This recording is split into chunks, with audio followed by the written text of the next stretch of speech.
Bismillahirrahmanirrahim. Now we start vector function of more than one variable.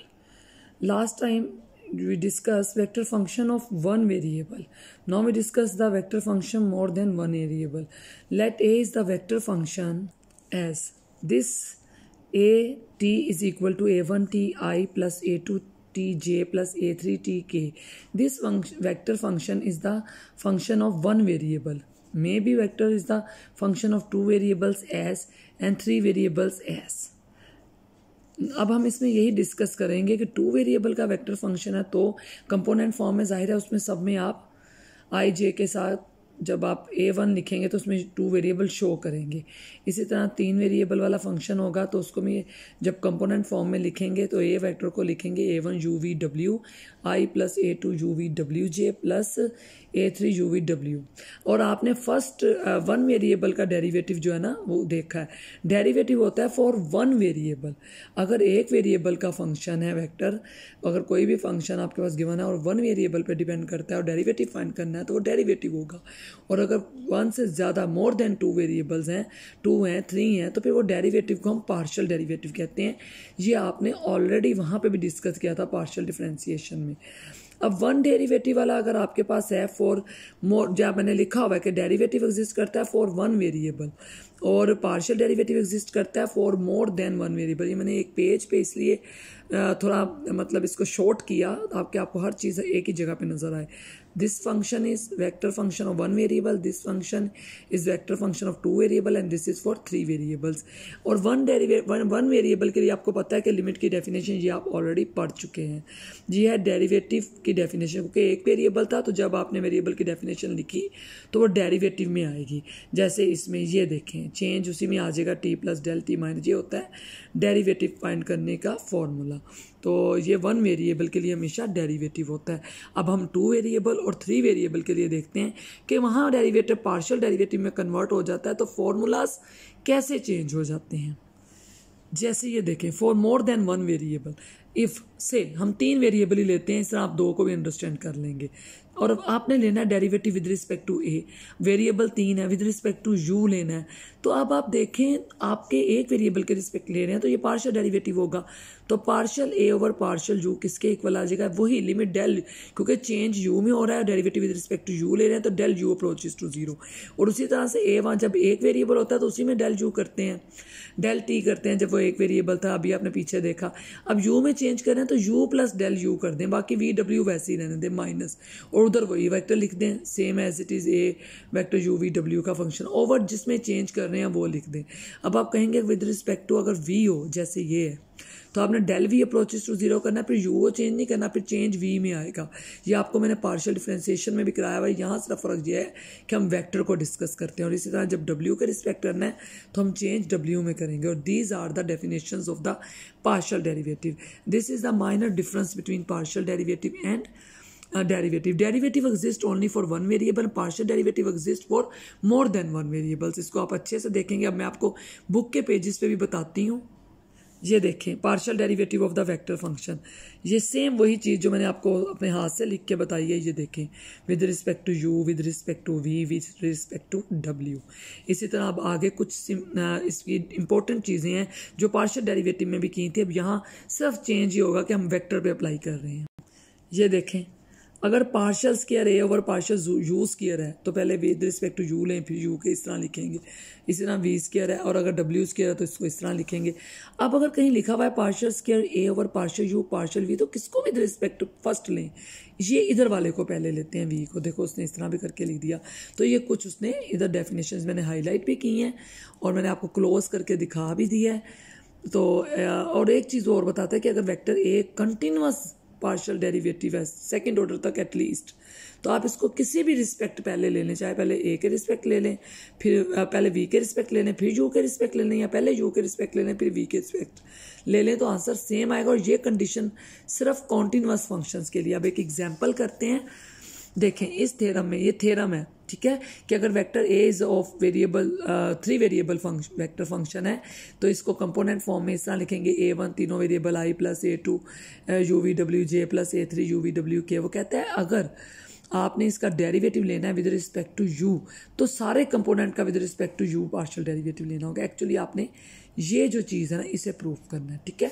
अब by definition partial over partial U क्या, limit U के respect to del U approaches to zero, U में change कर देंगे जैसे मैंने अभी आपको पीछे करवाया। अब इसको अगर कंपोनेंट फॉर्म में लिखना है तो इसको A1 A2 A3 की फॉर्म में इधर भी लिखो, अंदर वही चीज़, फिर माइनस और इसको भी A1 A2 3 की फॉर्म में लिख दो इधर, ओवर डेल यू। अब आई वाले कंपोनेंट को, दोनों के आई वाले कंपोनेंट को इकट्ठा कर लो और नीचे डेल यू लिख दो आई और सेपरेट कर दो। इसी तरह जे कंपोनेंट को, इसी तरह के को।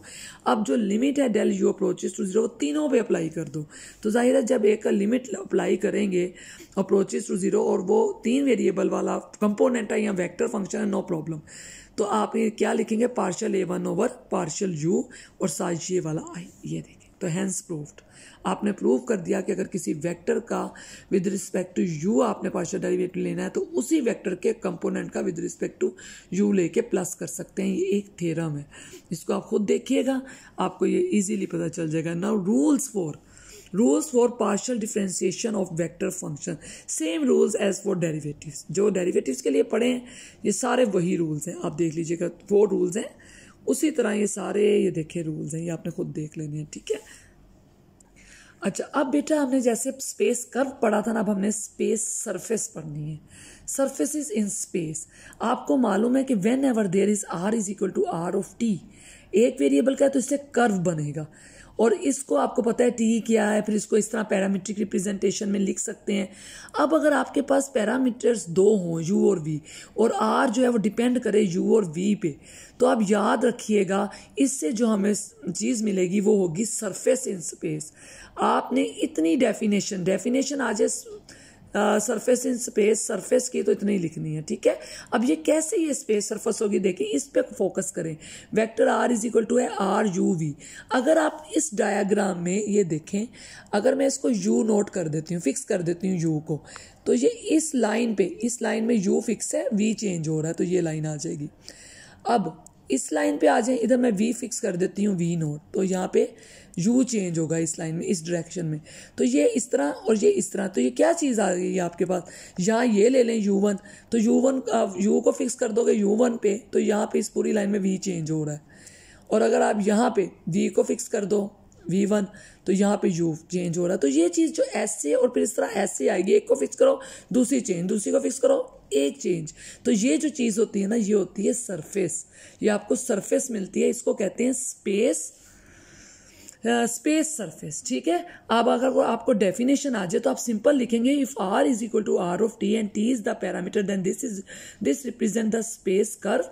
Now we now show that if u and v are the parameters, then the vector equation r is equal to r u v represent the surface in space. If u has a fixed value, say u naught, then r is equal to r u naught v becomes a one parametric equation. तो ये एक parametric equation बन जाएगी, आपके पास एक curve आ जाएगा जिसमें v very कर रहा होगा। इसी तरह अगर आप और u को u नॉट फिक्स किया, जहाँ पे u नॉट फिक्स होगा, सिमिलरली u1 कर दें तो आपके पास एक ऐसा कर्व आ जाएगा जिसमें u1 कांस्टेंट होगा, v वेरी करेगा। इसी तरह आप u को वेरी करें तो ये जो इक्वेशन बन जाएंगी ना, ये पहले उसे फिक्स आप कर रहे हैं, u को वेरी कर रहे हैं v कांस्टेंट, v को वेरी कर रहे हैं u कांस्टेंट। तो इस तरह से आपको कहता है कि ये जो चीज़ है r is equal to R U V, 2 variable जो होता है, ये होती है आपके पास स्पेस सरफेस, ठीक है। ये आपने समझ लिया कि स्पेस सरफेस क्या होती है। हाँ जी, अब एक बहुत इंपॉर्टेंट थ्योरम है, theorem 3.9, if r is equal to this one, means ये है स्पेस सरफेस 2 वेरिएबल की है, आपको पता चल गया। वो कहता है then show that the unit normal vector to the surface, कि इस सरफेस के ऊपर जो यूनिट नॉर्मल वेक्टर होता है वो ये होता है। आपने प्रूव करना है कि वो ये होता है, ये हम प्रूव करेंगे। प्रूव इसका बहुत सिंपल है, आपने कोई फिक्स पॉइंट ले लिया जिसमें यू नोट वी नोट को फिक्स कर लिया है, जो उसने यहाँ कहीं लिया हुआ है, ये देखें P, यहाँ पे यू नोट वी नोट दोनों फिक्स कर लिए हैं कि यहाँ दोनों कांस्टेंट। अब अगर मैं इस डायरेक्शन में u को ले लूँ, फिक्स कर दूँ, तो यहाँ वेरी करना हो जाएगा v शुरू। u को इसने यू नोट लिया हुआ, यहाँ आपको क्लियर नज़र नहीं आ रहा, मैं खुद पेज पे दिखाती हूँ। ये देखें, इस पे उसने क्या किया, ये जो लाइन है, ये जो डॉटेड लाइन है, इस पे उसने u को फिक्स किया हुआ यू नोट, तो यहाँ v वेरी कर रहा है। अब इस डायरेक्शन में जो लाइन ये है, इसमें v को फिक्स किया हुआ v नोट, तो यहाँ पे क्या वेरी कर रहा है, u वेरी कर रहा है। मतलब v फिक्स है। अब देखो इस पॉइंट पे अगर मैं इस तरह टेंजेंट लूँ तो इधर क्या वेरी कर रहा है, v वेरी कर रहा है। मीन्स अगर आपने टेंजेंट लेना है तो वो डेरिवेटिव होता है, लेकिन यहाँ पे दो वेरिएबल वाला फंक्शन है तो आप partial r over partial v लेंगे, dr ओवर v नहीं लेंगे, डेरिवेटिव नहीं लेंगे, पार्शियल लेंगे क्योंकि दो वेरिएबल का फंक्शन है। और जब इसी पॉइंट पे आप टेंजेंट इस डायरेक्शन में लेंगे तो वेरी कर रहा है, क्या कर रहा है, very v very u very कर रहा है, और इसमें v कांस्टेंट है तो आप इसको partial r over partial u लेंगे। ये टेंजेंट है partial r over partial v, ये टेंजेंट है partial r over partial u। तो इन दोनों टेंजेंट का क्रॉस ये लाइन होगी जो इन दोनों पे परपेंडिकुलर होगी। मैंने यहाँ लिख के दिखाया कि ये दो टेंजेंट आए, इनका क्रॉस लिया तो ये क्रॉस जो है वो परपेंडिकुलर होगा इस पर भी और इस पर भी, बोथ दिस एंड दिस। या आप कह सकते हैं कि ये जो क्रॉस आया है, ये जो परपेंडिकुलर लाइन है जो इन दोनों का क्रॉस है वो इस सरफेस के ऊपर परपेंडिकुलर है। ठीक है, मीन्स दो टेंजेंट आपने उस सरफेस पे लिए, उनका क्रॉस जो है वो उस पर परपेंडिकुलर है, और अगर आपने यूनिट नॉर्मल निकालना है तो उस क्रॉस का मैग्नीट्यूड लें ताकि हम उस क्रॉस प्रोडक्ट को उसकी मैग्नीट्यूड से डिवाइड करें और जो नॉर्मल निकाल लें। ठीक है, तो यही किया मैंने उस क्रॉस का मैग्नीट्यूड लेके उसको उसके साथ डिवाइड किया तो यूनिट नॉर्मल आ गया। यही आपने प्रूफ करना था। ये देखें, ये सारी थ्योरी पढ़िएगा, जो मैंने बताई है ये उसी तरह से है। ठीक है, और आप बड़ी इजीली कर लेंगे। इसके बाद एग्जांपल नंबर 9 जिसमें r गिवन है, उसने कहा यूनिट नॉर्मल वेक्टर निकालो सरफेस पे। आप इसमें पार्शियल r वो पार्शियल u निकालो, पार्शियल r वो पार्शियल v निकालो, दोनों का क्रॉस लो, दोनों के क्रॉस की मैग्नीट्यूड लो, फार्मूले में पुट करो तो आपके पास एक वेक्टर आ जाएगा। और यहीं पे ये एग्जाम्पल क्लोज हो जाती है। अब आगे वेक्टर इंटीग्रेशन शुरू करनी है, आप इसको देखें, मैं आपको नेक्स्ट वीडियो में वो भी बताती हूँ।